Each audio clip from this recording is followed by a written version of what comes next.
Hello and welcome to today's historic best of 3 deck tech and gameplay video on Black-Red Zombie Aggro. A quick word of note here before we go any further. While this particular build of the deck is a unique concoction of my own, there is another little YouTuber that I watch from time to time who did a video on a similar style deck of Black and Red Zombie Aggro. I shall include a link to the video that inspired this in the description down below, so you can give proper credit and a little bit of love to the person who made the original inspiration video. Now, with that out of the way, Black-Red Zombie Aggro is basically a zombie deck that instead of running, say, blue for the supporting piece or white for the supporting piece, as those are the other two builds that have seen some bit of play beforehand. We are running red in our version. The red splash gives us access to Grim Initiate and Dreadhorde Butcher in the zombie category. Grim Initiate, a nice little body that leaves behind another body when it dies. And, you know, first strike is nice. And Dreadhorde Butcher is an amazing threat, besides being hasty. If left unanswered, it can quickly kind of go, like, carry away a game. And also, if it happens to die, you can usually remove something else, if not just burn your opponent. So you're often going to get a 2-for-1 sort of value out of this. Lovely card. What we also get for accessing red are some copies of Kroxa for some hand hate, a little bit of disruption, as well as a kind of bigger creature, as the deck doesn't have a whole lot of truly big creatures. We also run K-Command for just the general utility the card provides. And 2 copies of Cut to Ribbons. Cut being for removal, Ribbons being for an additional sort of alternate win con. And a good way to sync mana late game if you need it. Of course, and also with our zombies, we have access to our base black zombie package and our lords and generators and our additional little payoff cards like Undead Augur and Champion of the Perished. I also run 2 Haunting Voyage. Now, these are nice little insurance policies against the more controlling metagame that we happen to find ourselves in, since sometimes we are, as an aggro deck, we might be 1 turn away from, say, killing our opponent. They sweep the majority of our board. A Haunting Voyage can give us that last little push of gas to get over the line, as it were. The land base, relatively simple. Shock lands and access to some lands that can often come into play untapped. If you at home are wondering what should I run, if you can run a land that comes to play untapped, that's what you should substitute it with. Of course, what that particular land happens to be will vary on your actual collection. The rest of the land base, we have some swamps and some mountains and a few of the creature lands. Our general, more basics, single color access lands lean heavier to black, as we are a more black deck than red, and they also have the occasional double black cost that can be somewhat prohibitive early on, so you want to lean a little more black early on. Sideboard filled with a pretty standard array of silver bullet cards. Murderous Rider if you feel like you need to be more controlling. Crippling Fear for the same reason. Also is a sweeper that doesn't really hit our own board, or doesn't usually hit our own board in case we happen to magically run across the mirror matchup. Leyline of the Void against opposing graveyard decks. Rampaging Ferocidon to deal with opposing life gain decks. And as well as a sort of answer to the Heliod Squirrel twin combo thing, the green-white one, that has gotten very popular. Both Rampaging Ferocidon and Massacre Wurm are good answers to that deck, since really heavy life gain decks can sort of last longer than our aggro can deal with, and these are nice little ways to sort of hopefully push over that line that you have to deal with in those matchups, as well as just outright killing them in some cases. And our last sideboard card is 2 Chandra, Awakened Infernos. Nice little uncounterable threat. if your opponent's going to be running lots of counter spells, be them a pure control list or something akin to like a rogues or like a mono blue tempo, a single not counterable spell that can basically put a hard clock on the game is a lovely little piece of sideboard tech. And that is the base deck. We'll go now into game number 1. And game number 1 with our little black-red zombie aggro list. And this is a beautiful hand. Champion on 1, Dreadhorde on 2, as well as additional threats if they happen to be running forms of interaction. So some sort of Yorion list that's running Temur Tri-lands. Oh well. Original plan. Perish first, Dreadhorde on 2. Past that we shall see how the game happens to play out. Likely has access to some sort of removal. This is the way of things. Still, however, keep with the initial plan. No matter what happens, they're taking some damage this turn. Growth Spiral in response, likely going to 3 lands. Alright, team or something. Swing everybody in. See what our opponent hopes to do. Risen Reef, is it Temur Elementals?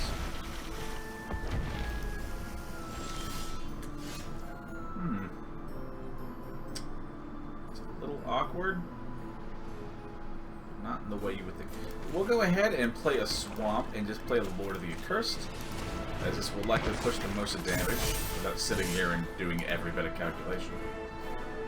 Hopefully they'll feel threatened enough to block it, at which point we have removed their threat anyway. They blocked the champion, allowing a Dreadhorde Butcher to get a little bigger. There goes the heat. It is cold and there's snow on the ground, but it doesn't mean I'm not blind to that. 5 mana. Cavalier of Gales. That is a card. If we draw, we can always actually. Okay, we have a plan here. So we can Lord of the Accursed, activate it, giving all of our zombies Menace, and with our remaining red mana, play Grim Initiate, and push more damage that our opponents cannot answer. Now, if they sweep the board, our Dreadhorde Butcher, being a 5/5, at this current moment in time, will kill them upon a sweeper. And being in Temur, they only have access to damage sweepers, which is very, very nice. I believe if we activate... Yep, the Lord of the Accursed, we pushed lethal anytime. Very useful. Oh, please don't tell me that Cavalier of Gales thing is just going to be around forever. I think we can get rid of the Haunting Voyage, as our opponent probably isn't going to run much removal. Bring in some Murderous Riders. Maybe get rid of 1 Kroxa for a 3rd. Hopefully that noise will go away. Oh, thank God. That's why you shouldn't... at home, you should not, like, concede a match in the middle of like an animation or sound playing, because it'll get real obnoxious really quick. See what our opponent does with Temur Elementals with access to a Yorion, which is a little weird. This hand is okay. It's not amazing, but we have a 1-drop and things to do. So we can play a Din on turn 1. And a Grim Initiate. Next turn, we can play a Swamp and another Grim Initiate, setting up for a good buff with a Lord of the Accursed. Also the perk of running Grim Initiate. Ooh, that's pretty good though. A Blood Crypt is a good draw. But to my point, one of the perks of the Grim Initiate is that even if they remove it, it does leave behind a body, which is very useful. The Blood Crypt draw changes our turn, so we'll go ahead and shock the Blood Crypt. Why'd I shock that? I'm an idiot. No, yeah, it's... I had gotten one step ahead of myself. I thought I had a black mana. Because I'm a big old dum-dum. I should not, in retrospect, have tapped that shock land. Maybe they think I have some sort of fatal push or something. So we're gonna like hide behind my own dumb decisions and maybe make something of it. I feel as though our opponent will... Now we actually have 2 black mana, so we can play the Augur like I wanted to. I'm actually going to play the Augur since I imagine our opponent likely has some sort of removal, as they feel, and probably correctly so, that they must take the role of the control deck here. A Cultivate will not help you here. I mean, it ramps you, I guess. Keeping a Murderous Rider for whatever big scary dude they happen to play. One of the elemental knights in question is another good example. They did have removal. Alright, I was correct. Kroxa is pretty nice. I think we'll go ahead and play the Augur again. And play a Kroxa. Hopefully make them discard something that's relatively impactful. And another Cultivate.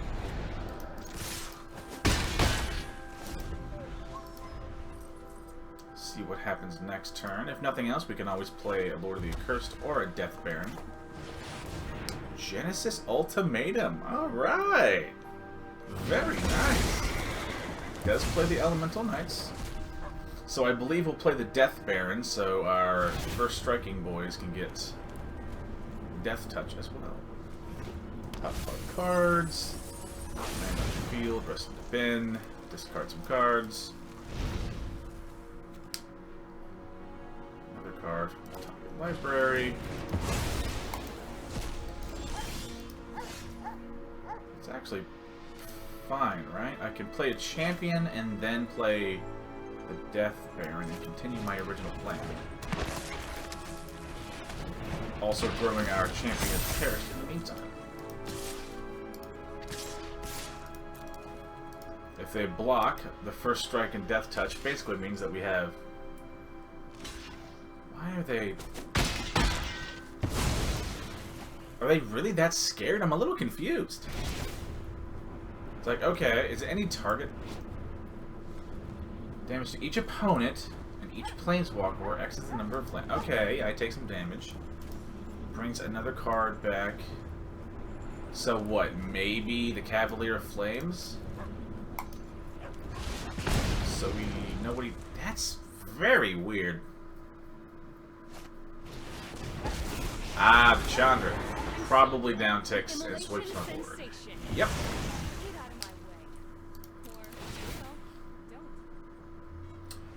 Luckily, we do have the zombie army here.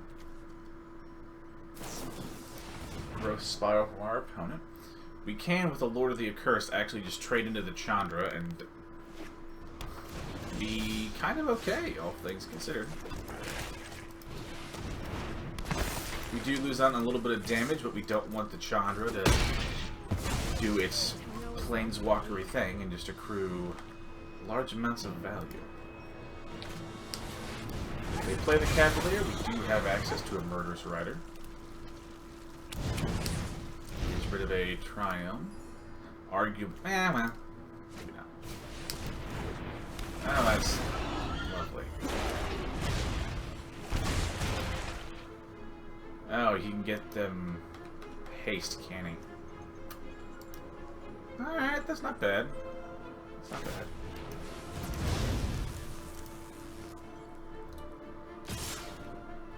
Seven, 3, 11. Are you kidding? I guess we just blocked the biggest thing.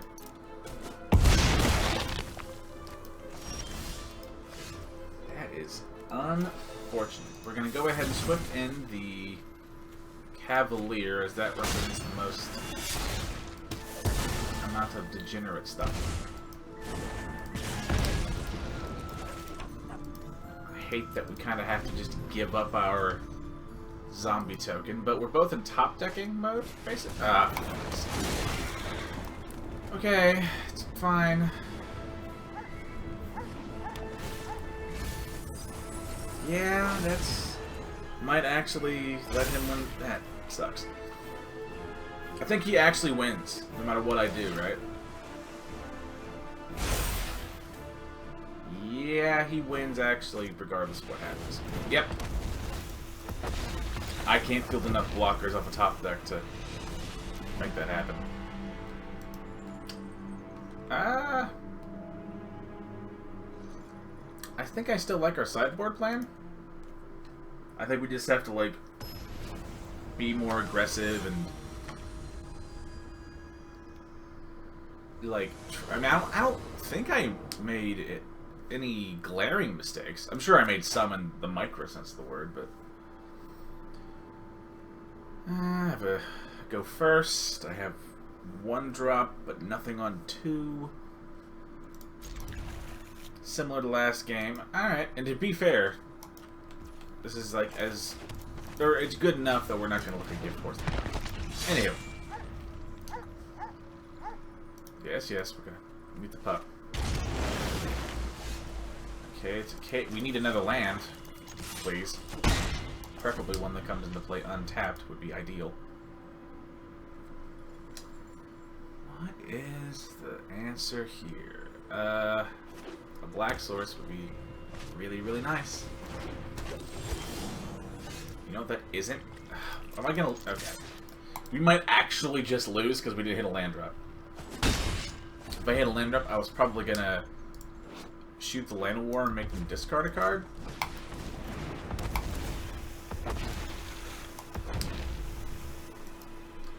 And I get it. Sometimes you just get RNG'd out. Oh, thank God. I think we'll still go with the plan of 2 damage, K command, and we're going to make him discard a card. I think the Risen Reef is the bigger issue here. Since I'm not keeping them off 4 mana anyway, like, the odds are they have a land that they're going to play anyway, so I'm not really messing them up that much. We're going to keep the Grim Initiate back in the off chance that this happens to be like an aggressive play. Maybe access to a knight. Yeah, there. Thank God. Good call. Unironically, good call. Yeah, I wasn't messing with this ability to play an Omnath anyway. Next turn, we're just going to Murderous Rider the Omnath immediately. That is another card that will quickly get away with the game if you allow it. Guess we can apply a little bit of pressure here. Because if he plays a land, he can access F5. I think he can access every one of the knights in that cycle. Yeah, he could easily have done that. Totally regardless of what I did.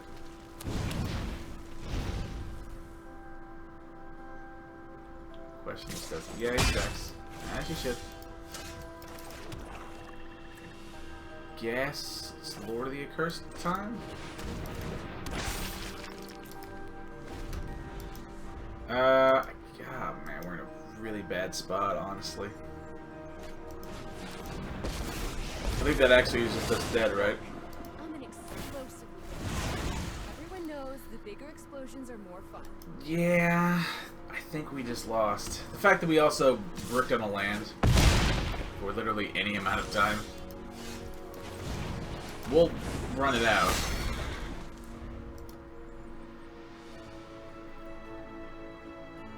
Probably just has... Yeah, it just has to lose spell. Good game. And to be fair, I haven't really seen a similar deck like this in a long time. I'm sorry, did you? Okay, no.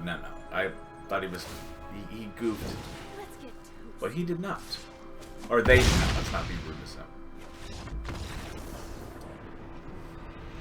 While yes, still a loss, still a very fun game, all things considered, against a deck that I haven't seen in a while. But it's actually a good deck. Anywho, on to game number 2. And game number 2 with our black-red zombie aggro list. Again, we'll go ahead and go first. Pretty good opener, really. Not bad at all. We'll go ahead and Hive and play Champion of the Perished. probably play a Grim Initiate onto with the mountain. Maybe we might need to remove something particularly scary. I'm not convinced by Forsaken Crossroads. It might very well be very good. I could be totally wrong on this. What did they name? They named Red. Maybe with the Augur draw, we'll actually play a Swamp, play the Augur, and still grow our champion the same amount we would have. And maybe get some card draw out of it. See what our opponent does. Ooh, another person of class and culture. For a little teaser at home, assuming that shrines come back in Neon Dynasty, I will make a update to the shrines video if they do. As I have already pulled the old shrines list from the last video in preparation for just such a reality. Oh, word. I love this guy. This guy's great. Well, we just need to get bigger than a Honden can get. Or we need to get our board bigger and larger than a Honden or any other red shrines can actually deal with us. So we're going to Grim Initiate first, and then Lord of the Accursed. I think it's supposed to be upkeep. So there's nothing they can do to kill us, and we just kill them. I was too busy playing around it to see the fact that I have lethal. I don't really think we need to do much. If you're running like I run a 5-color list, maybe they don't run a 5-color list. We only saw 3 colors, maybe it's like Mardu shrines. But even then, like, shrines need some work on a deck building construction level to like really make it like properly functional. That's not a great one. Oh god, do I really want to... We have a game to lose, so we'll go ahead and mulligan for a more aggressive opener. Wow, it's worse. That really sucks. Anywho, Shrine... I remember my point now. Oh good, we got to the same point anyway. Shrines requires a lot of like deck construction for it to be really efficient and like be able to work. Okay, there's green, so they're multiple colors. This is a little unfortunate, simply because we've actually like gotten far too slow. Let's see, he only has 2, so he can't kill or the Accursed. Low-key, even from what I remember of the last video, the Sanctum of Stone Fangs is like so much better than you would really imagine it to be. They have Fruitful Harvest now too. They are kind of cooking.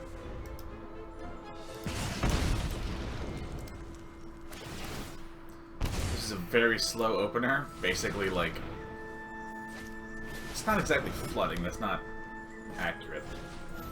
Oh, that's not good. I think we might just die. Right, no.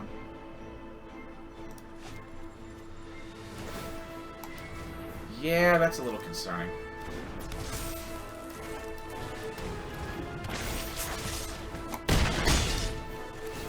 That Sanctum is gonna really mess me up here.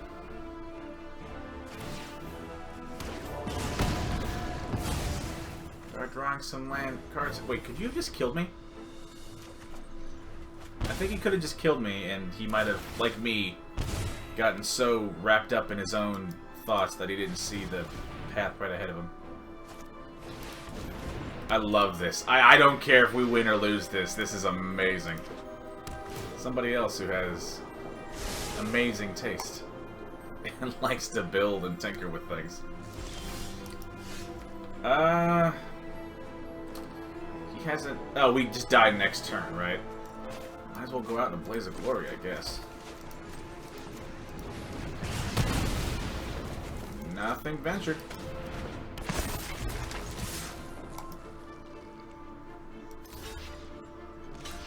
Yep, and with those little colorless spirits, able to really block our board, but I'll gladly give him a win that he's totally earned.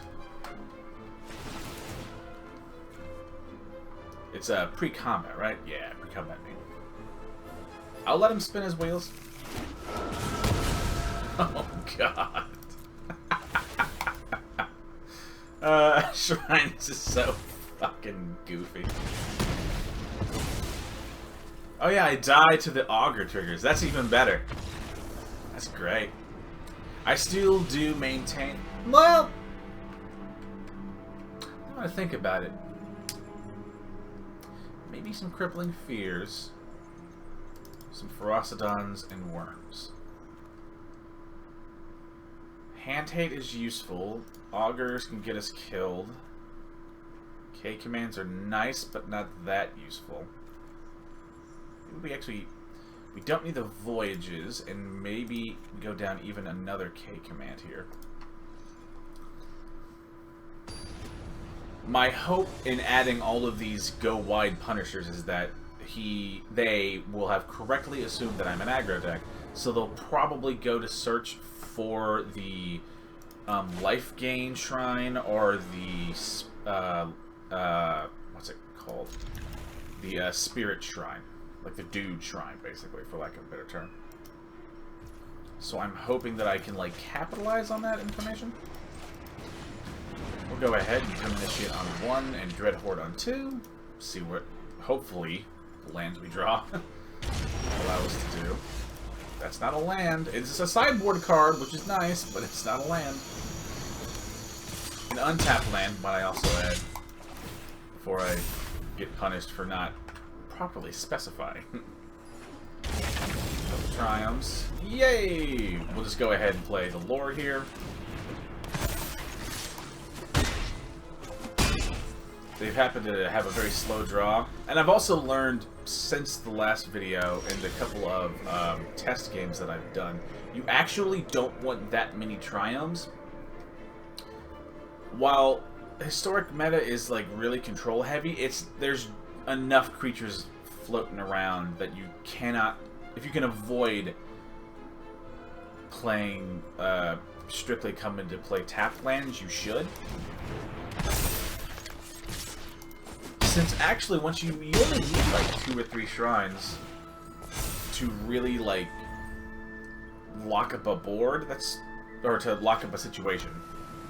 And anything that slows that down is very bad. We'll also see for lethal, you can see our Dreadhorde Butcher had 6 power when it left, so we can shoot our opponent for 6, punishing the sweeper. Sort of that 2-for-1 action. We can sometimes just steal a game. I really do love this deck, and it's easily going to stay on the list of favorited ones that will get updated and played with later in the future. So if you're looking for a fun deck, I would highly recommend this one. But thank you all for watching. Remember to like the video if you liked it, subscribe if you like my weird amount of content that spans a whole lot of weird stuff. If you like what I do, just go ahead and subscribe. And if you have any sort of questions or, say, budget, replacements, that's what comments are for. Thank you all, and stay warm out there.